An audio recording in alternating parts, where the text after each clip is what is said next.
Pessoal, boa noite. Então, a aula 7, orientação a partir dos documentos oficiais, né? Então, a gente passou o material para vocês na aula passada. Hoje a gente vai trabalhar um pouco esses materiais, né? Para que a gente finalize esse primeiro bimestre. E no segundo bimestre eu vou tentar trabalhar coisas mais dentro das disciplinas, né? Os conteúdos mesmos, que provavelmente a gente precisa trabalhar com as crianças, né? Embora a gente já venha falando, né? A gente não fala especificamente, mas fala da questão que a gente hoje parte da questão do em volta da escola, do em volta do aluno, da família do aluno, né? Da onde ele está, para o macro, né? Então a gente antigamente falava-se primeiro, né? Se situava no universo, depois no sistema solar, depois na Terra, né? Para geografia, né? Era assim, né? Na história a gente falava das eras, começava a explicar, né? As eras lá de trás, é, é, é, Cenozoica, Jurássica e não sei o que, até chegar nas idades, né? Aí vem a idade do bronze, idade da pedra lascada primeiro, né? Da pedra polida, do bronze e assim por diante. Então, claro que a gente não vai deixar de trabalhar essas questões com eles, né? É preciso saber de onde a gente vem também, né? É preciso saber estruturalmente, né? Tanto geograficamente quanto historicamente, como as coisas aconteceram, né? Na geografia também tem uma parte histórica bastante interessante, que é a formação dos continentes, né? A questão da movimentação das placas tectônicas e como era diferente lá atrás. Então, é uma parte histórica e geográfica ao mesmo tempo. Então, é legal que a gente entenda isso, mas no ensino de anos iniciais, o foco para a gente começar é o entendimento do entorno do aluno, né? Escola, comunidade onde ele vive, família e assim por diante. Pessoal, vamos tentar entender, né, um pouquinho. Eu vou falando um pouquinho de história agora dos documentos, tá? Eu vou tentar tocar um pouquinho na história. Vocês já ouviram falar de diversas maneiras em diversas disciplinas aí sobre a legislação hoje né, que rege a educação nossa no Brasil, né? É claro que nós temos a lei maior, né, a Carta Magna nossa, que é a Constituição. A Constituição ela trata de todos os assuntos, ela é a origem de todas as outras leis. Nenhuma outra lei pode afrontar a Constituição. A nossa Constituição é uma Constituição bastante extensa, né? Ela tem, ela é bastante ampla, né? Fala-se, ela trata de bastante assuntos, né? Uma Constituição até difícil, né? Não é à toa que toda hora o STF está se juntando para discutir se aquilo é válido ou não, se está dentro da Constituição ou não, porque é bastante interpretativa, né? E historicamente a interpretação dela muda também, então a gente tem que entender que ela é dinâmica, foi feita dessa maneira, ela não foi feita presa, né, num momento histórico, então ela, embora constituinte se deu, né, em 1988, ela foi ela foi promulgada em 1988, ela não foi uma lei para 1988, né? É uma lei que se altera, pode ser né, vários momentos também o Congresso vota emendas parlamentares para alterações constitucionais, né? Tem alteração constitucional, tem novas leis que podem ser promulgadas dentro dessa diante das coisas que vão acontecendo, vão ser alteradas, mudadas, acrescentadas, tem parágrafos que são retirados, e assim por diante. É uma lei dinâmica, né? E a sua interpretação também é dinâmica, ela muda historicamente, então faz parte. Dentro da Constituição, claro, tem um capítulo que fala só sobre educação. Né? Dentro dessa educação, tem diversos princípios, né, que nós precisamos trabalhar. E é claro que a partir desse capítulo aí, nasce a LDB. Ela demora um pouco, né? Porque se a gente vê que a Constituição saiu em 88, ela demora 8 anos para ser promulgada também, né? Então, a Lei de Diretrizes e Bases da Educação Nacional, ela nasce depois de 8 anos da Constituição. Não quer dizer que a gente manteve diversos aspectos da LDB anterior, de 71, né? Nessa transição. De 88 a 96, muita coisa já tinha sido alterada pelo Congresso, né? Muita coisa da LDB anterior não era aplicado mais, tal, e estava num processo de bastante transição. Mas aí coloca-se tudo no papel, referenda-se tudo, porque já tínhamos uma Constituição onde já havia novas alterações para a educação, e nasce a LDB. A LDB era uma lei, né, a gente vai falar um pouquinho sobre ela, era uma lei que veio para garantir, né, alguns pontos importantes para a educação. Principalmente, tem aí 3 princípios. O pleno desenvolvimento do educando, que outras leis deixavam um pouco a desejar. Primeiro, porque hoje não é o objetivo único da escola só formar sobre os conteúdos das disciplinas, né? A gente sabe que hoje a escola ela tem diversos outros objetivos juntos com o trabalho desses conteúdos, né? Formar para ser um cidadão pleno, você precisa dar condições para que ele viva em sociedade. Então a gente também prepara, na verdade, o grande objetivo é preparar o aluno para conviver em sociedade, né? Na sua fase de criança, pré-adolescente, adolescente e depois futuramente quando adulto, né? Então para isso a gente dá garantias para que ele possa, né, deveria dar garantias para que ele possa dar continuidade aos seus estudos, se necessário, para que ele se insira de maneira plena no mercado de trabalho e viva, né, plenamente dentro da sociedade, né, como uma pessoa plena. Então, ele tem o pleno desenvolvimento do educando, direito à educação, saúde, trabalho, lazer, segurança, previdência social, proteção à maternidade, à infância e assistência aos desamparados. Então, a lei ela trata não só de educação em si, mas tudo que envolve a criança, né? Tem uma lei de diretrizes e bases da educação nacional, mas precisamos entender a questão de saúde, trabalho dos profissionais da educação, por exemplo, lazer, né, as condições de dar possibilidades de trabalhar com lúdico ou dar realmente lazer às crianças e suas famílias, segurança, né, na escola e no caminho da escola, por exemplo, interfere, né, na questão educacional, previdência social, porque fala de toda a parte trabalhista, né, das questões dos que estão envolvidos com a educação, proteção à maternidade, à infância. Então a lei é uma lei também muito ampla, né? E claro, um grande objetivo, qualificação para o trabalho, como eu disse para vocês.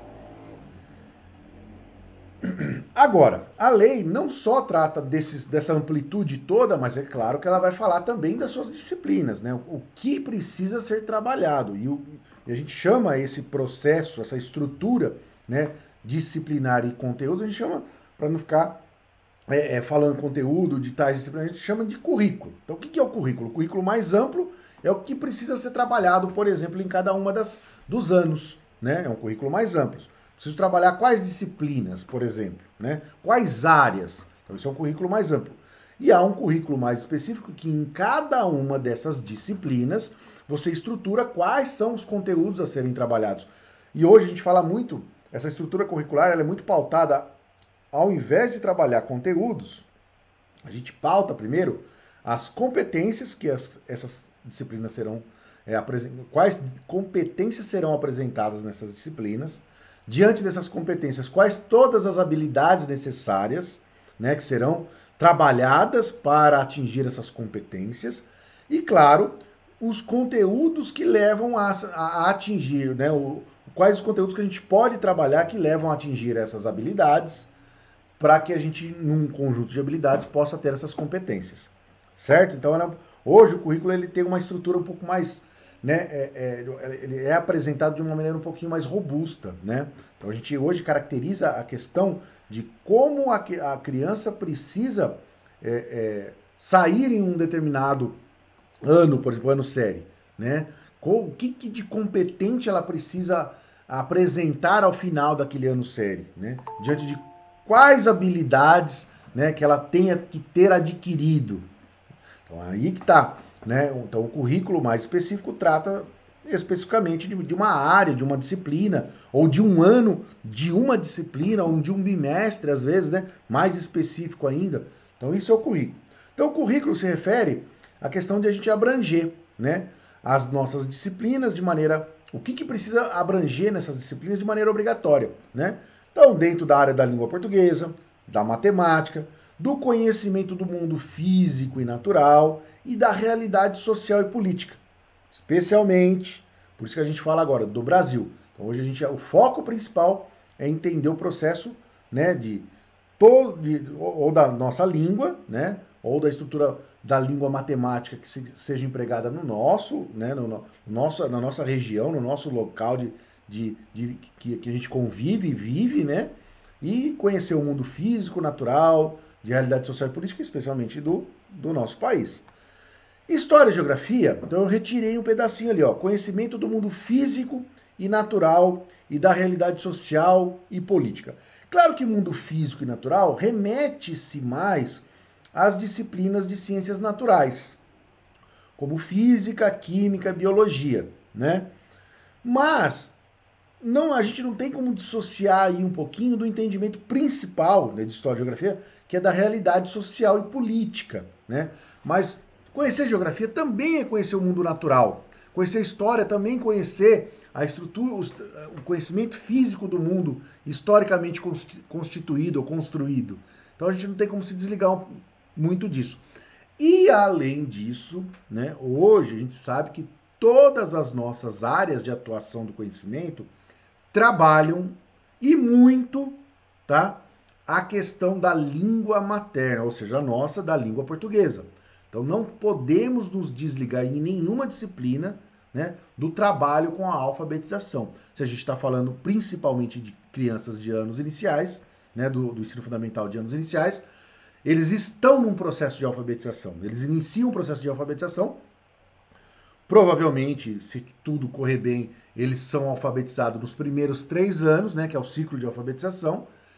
E o que deveria acontecer, né, para que no 4º e 5º ano você se aprofundasse dentro desses conceitos e conteúdos mais específicos das áreas.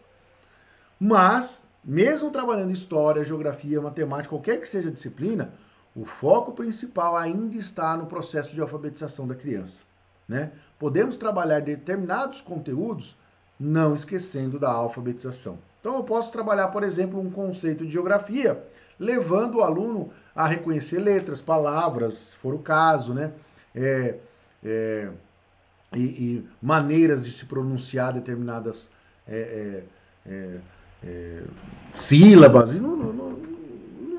e qualquer coisa que você puder imaginar aí que a gente possa relacionar com a nossa língua materna. Então, né? Conhecimento do mundo físico e natural, da realidade social e política, né? Vai estar atrelado a essa questão da história e geografia, mas lembrando sempre que a língua materna ela não está, mesmo depois, 4º e 5º ano, ou se a gente falar dos anos finais também, a gente nunca pode desligar a língua materna ou a língua portuguesa, né, o conhecimento da língua portuguesa, das outras disciplinas, o que acontece muito. Ah, só que eu sou professor de matemática, eu não vou trabalhar a língua portuguesa. Pô, você vive aonde? Se você fala qual que é o idioma que você fala, né? Qual que é a língua que você utiliza por meio de escrita que você se comunica? Então não tem como a gente se desligar dessa língua materna nossa. E todas as disciplinas têm que sim trabalhar leitura e escrita. Não tem como, tá? E no processo inicial, alfabetização, claro. E aqui fala um pouquinho sobre a questão, né, principalmente história e geografia, que a gente não pode, como a gente fala do Brasil, né, a gente não pode também se desvincular de toda a construção histórica e geográfica do nosso país. Então, as contribuições das diferentes culturas e etnias que formou o nosso povo, né? A questão dos indígenas que já estavam aqui, né? Que o Brasil, como a gente constitui hoje como país, né? Como um território social, né? A gente fala que ele iniciou em 1500, mas não iniciou em 1500, né? Já existiam povos que estavam aqui e viviam socialmente aqui, né? Então a região nossa é muito mais antiga do que isso. E se a gente falar assim, então a gente vai falar como uma colônia. Tá bom, nós viramos por uma invasão colônia de Portugal em 1500 e deixamos de ser a partir do momento que nos tornamos independentes, né? Que a gente vai comemorar agora, né, na independência 7 de setembro. Então o que acontece? Nós tivemos como colônia num período de tempo de um outro país. Mas antes disso houve história aqui, né? Ou aconteceram coisas aqui, tá? Nós temos poucos registros disso. Aí que é um grande problema, né? Pouquíssimos registros chegaram até a gente do que estava acontecendo antes dos europeus chegarem aqui. Mas o nosso povo é formado pela matriz indígena e sua história, toda ela, a matriz africana e sua história, toda ela, a gente, claro, trata mais do conceito da história africana dos povos depois que chegaram à América, né? Então, eles foram capturados na África e trazidos para cá como escravos. E aqui eles constituíram uma nova história. Mas, claro, se todos eles têm uma ascendência histórica que ficou lá na África, nós também temos que conhecer um pouco dela. Faz parte da constituição do nosso povo brasileiro, né? Então a gente não tem como se desligar disso. E, claro, toda a estrutura histórica que nós temos a partir do momento que os europeus chegaram. Então, o povo europeu também faz parte da constituição histórica do nosso país, né? Não só os portugueses, como vários outros povos americanos.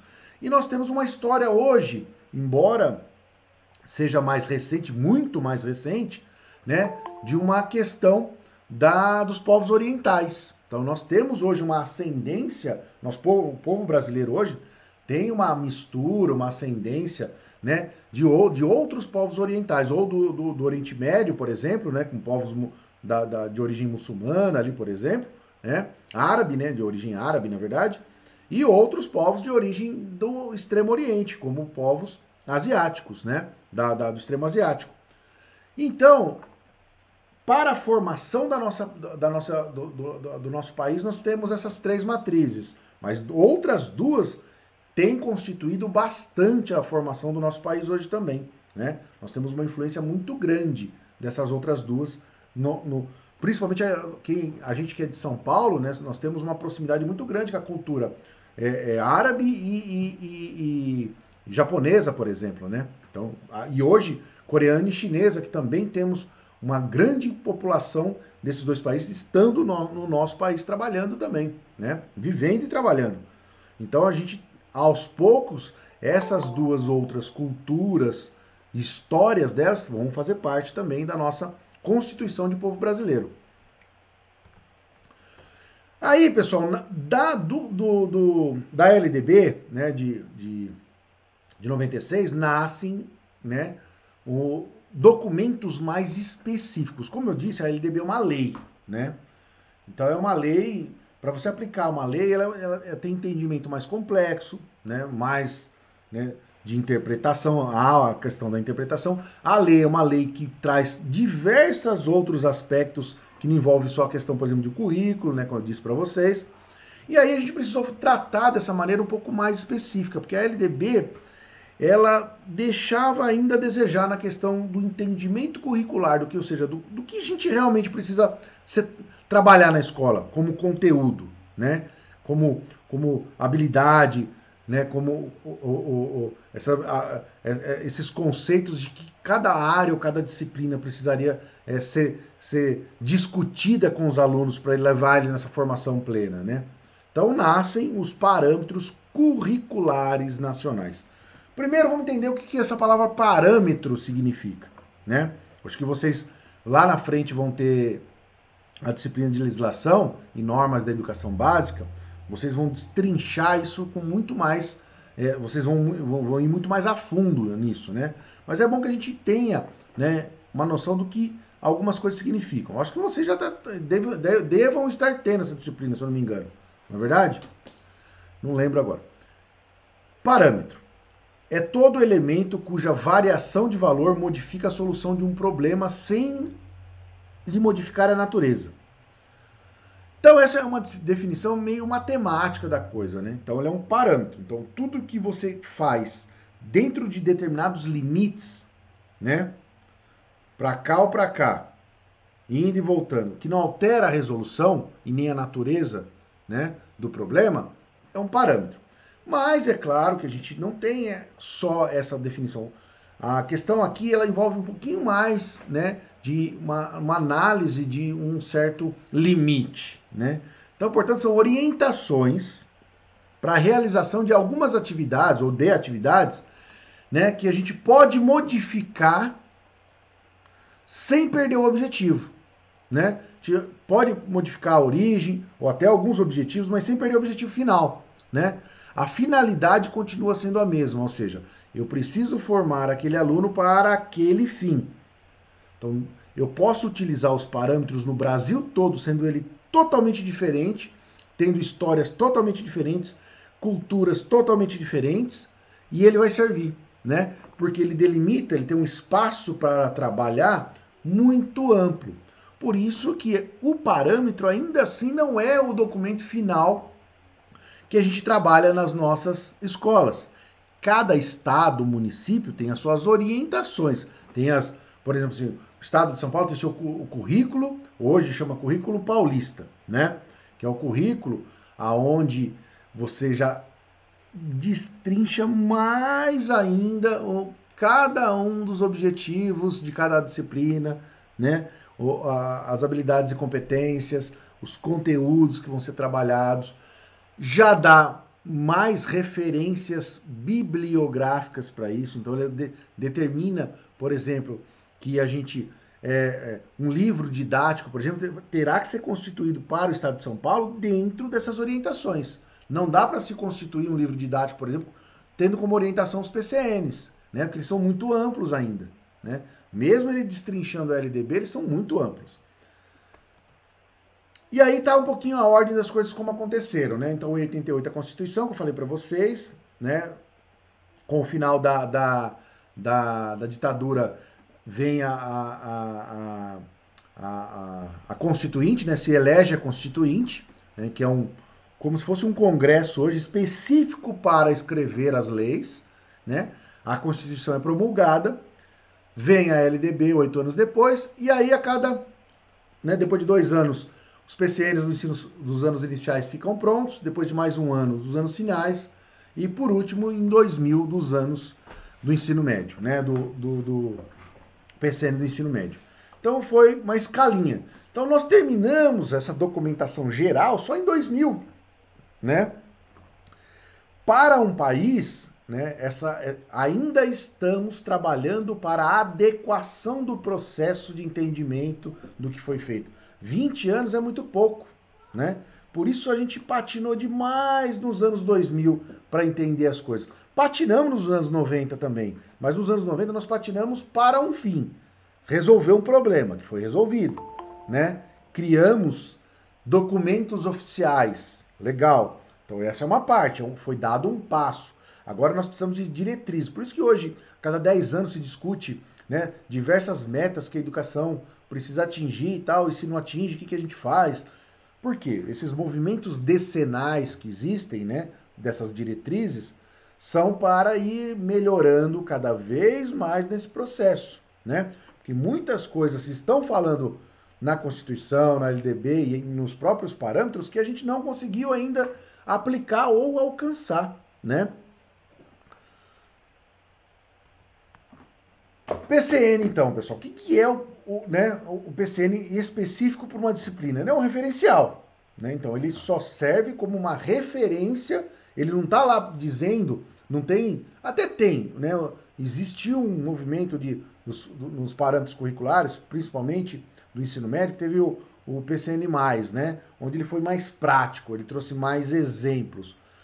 Mas o PCN não tem essa função. Você não vai encontrar o exemplo de todos os conteúdos que você vai trabalhar.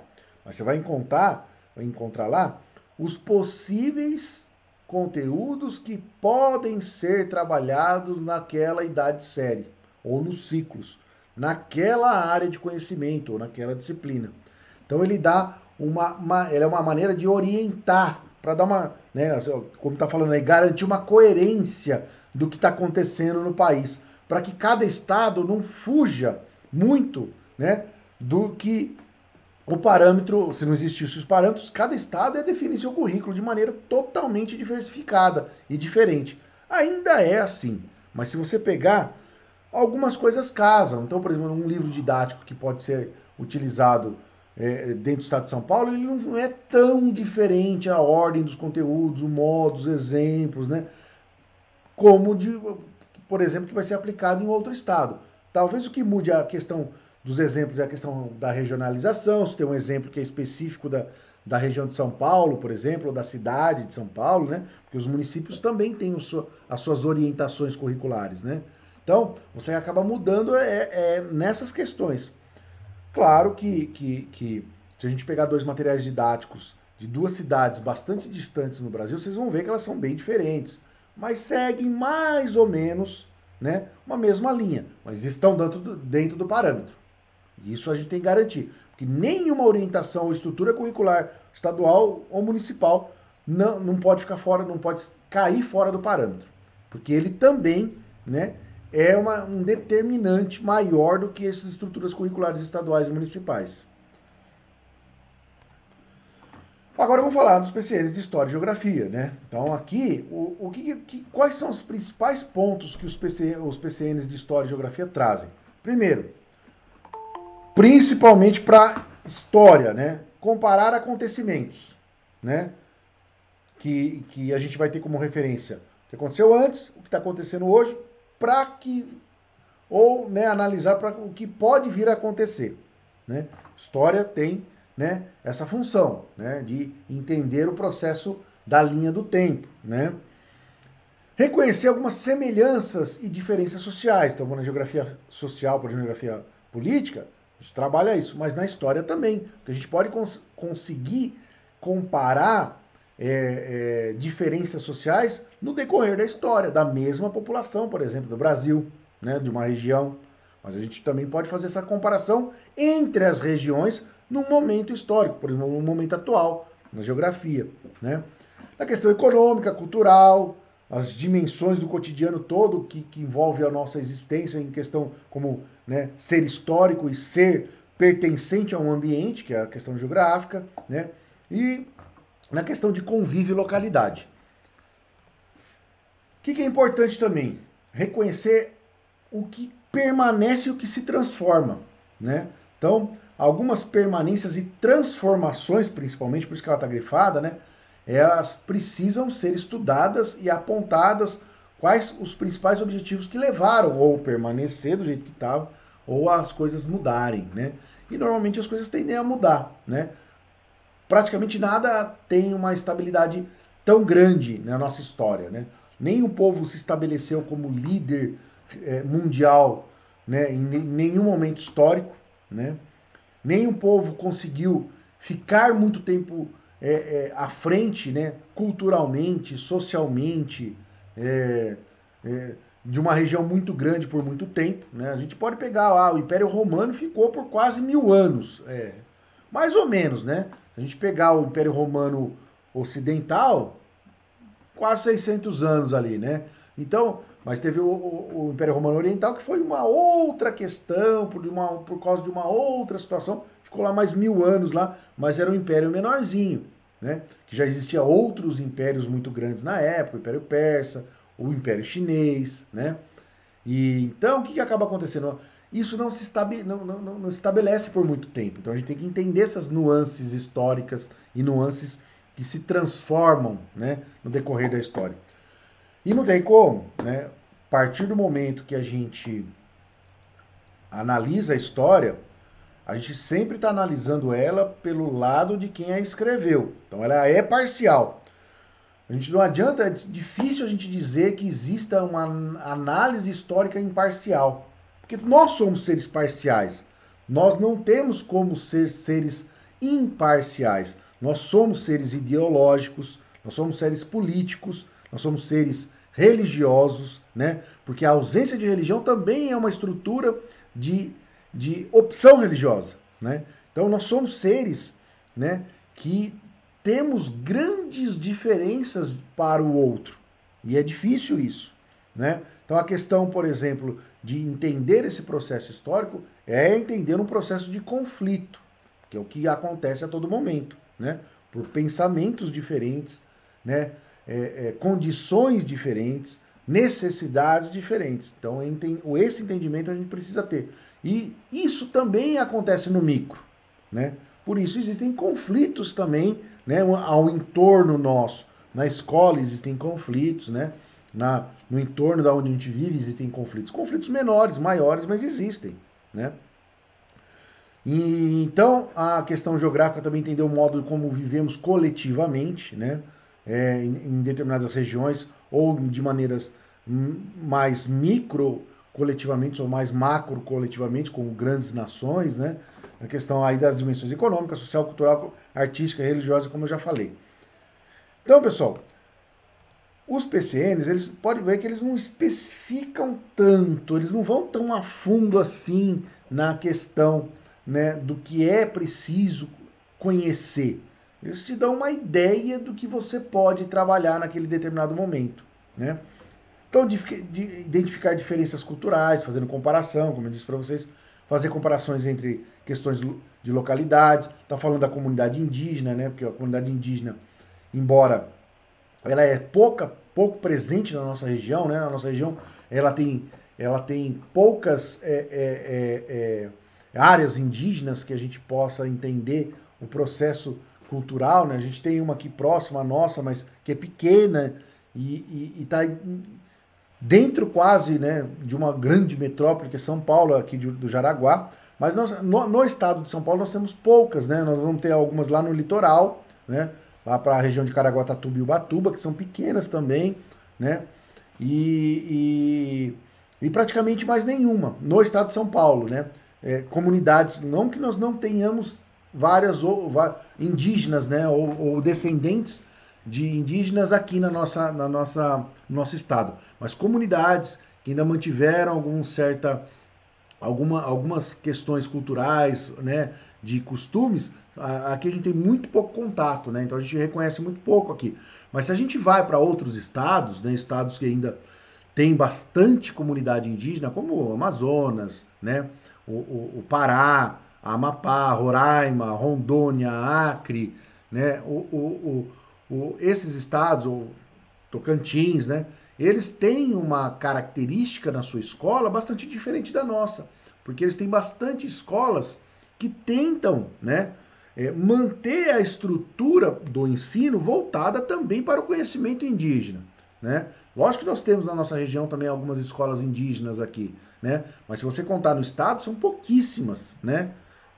E mesmo assim, tenta se manter, sim, essa estrutura para que o descendente de indígena ou que está dentro de uma comunidade indígena possa se sentir pertencente àquele ambiente escolar. Então também faz parte. Estabelecer relações entre o presente e o passado, eu já mais ou menos comentei para vocês lá, né, lá atrás.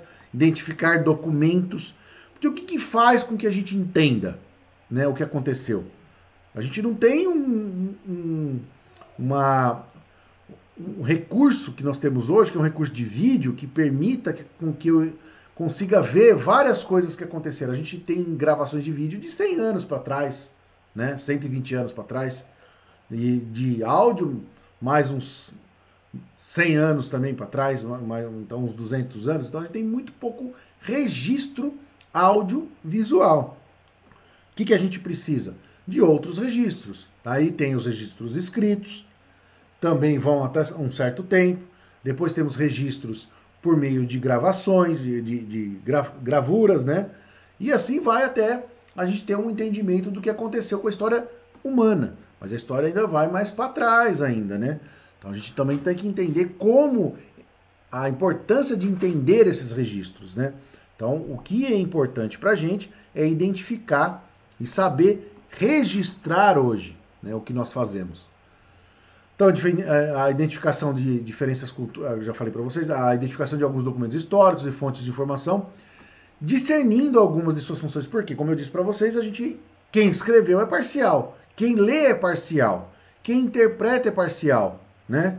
Então, quando a gente, por exemplo, assiste um documentário, não necessariamente ele reflete toda a realidade ou toda a verdade. Ele pode refletir a verdade para quem o fez, ou para quem o escreveu, né? Ou para quem o desenvolveu, mas não necessariamente a verdade absoluta que teve, né? No fato em si, né? Porque a gente não tem como saber, né? Só quem viveu lá, né? E mesmo assim teve a sua visão ao viver. Então a gente é parcial, não tem jeito. Pessoal, tentei ser o mais breve aqui, porque é uma aula que envolva mais o conhecimento de leitura, né? Por isso que é importante que vocês tenham visto aqueles 2 vídeos da aula passada e tenham lido, né, aquele texto para vocês. É muito mais importante, né, do que a gente tratar de alguma outra maneira aqui. Tentei trazer os principais pontos aqui para vocês, mas que a gente precisa entender, muito importante hoje na questão documental, que nada está fora da lei maior, da lei maior nasce uma lei de educação, que é a LDB, e das leis de educação nascem os parâmetros, que normalmente são os que estão mais próximos do que a gente hoje trabalha em sala de aula, trabalha na escola.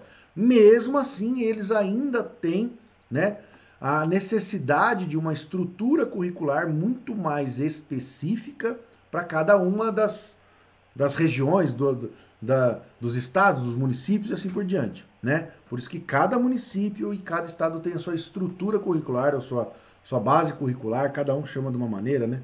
No, no, no...